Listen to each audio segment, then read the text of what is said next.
નમસ્કાર, આપ જોઈ રહ્યા છો સ્પાર્ક ટુડે ન્યૂઝ। ચૈત્ર નવરાત્રિનું અનેરું મહત્વ હોય છે, ત્યારે રવિવારના શુભ દિનેથી ચૈત્ર નવરાત્રિનો શુભારંભ થયો હતો।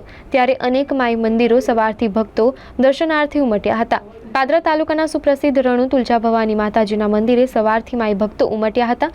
અનેક ભક્તો પદયાત્રા કરીને માતાજીના દર્શનાર્થી ઉમટ્યા હતા। નવરાત્રિ દરમિયાન માતાજીની વિવિધ શણગાર કરવામાં આવશે। સાથે સાથે આસો નવરાત્રિની જેમ ગાયકવાડી શાસન દરમિયાન મલ્હારાવ ગાયકવાડે અર્પણ કરેલા ગાયકવાડી દાગીનાનું શણગાર ચૈત્ર નવરાત્રિમાં પણ માતાજીને કરવામાં આવશે।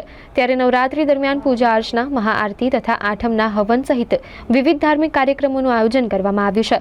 રવિવાર અને ચૈત્ર નવરાત્રિના પ્રથમ દિવસ હોવાથી મંદિરમાં ભક્તોની ભારે ભીડ ઉમટી હતી। જય માં। ચૈત્રી નવરાત્રિનો પર્વ માના સાનિધ્યમાં ઉજવાઈ રહ્યું છે।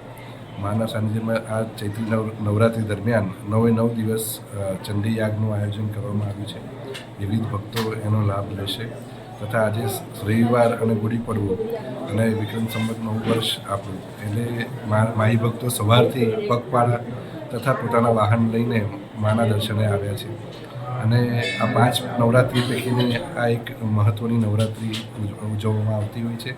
દર વર્ષની જેમ આસો મહિનામાં જેમ આપણે દાગીના પહેરાવીએ છીએ મલ્હારાવ ગાયકવાડે અર્પણ કરેલા, એ જ રીતે હવેથી આ ચૈત્ર નવરાત્રિમાં પણ આપણે 3 તારીખથી લઈને 6 તારીખ સુધીમાં આપણે અહીંયા માને પહેરાવીશું। એ જ રીતે આ ખૂબ સુંદર રીતે આ નવરાત્રિનો પર્વ માના સાનિધ્યમાં ઉજવાશે। અમારી માઈ ભક્તોની વિનંતી છે કે આ જે અત્યારે જે ગરમી જે રીતે પડી રહી છે, એટલે સવારે 6 વાગ્યાથી લઈને રાત્રે 9:30 સુધીનું મંદિર ખુલ્લું રહેવાનું છે। તો બસ એ જ રીતે પોતાની કાળજી રાખીને માના દર્શને આવે। જય મા।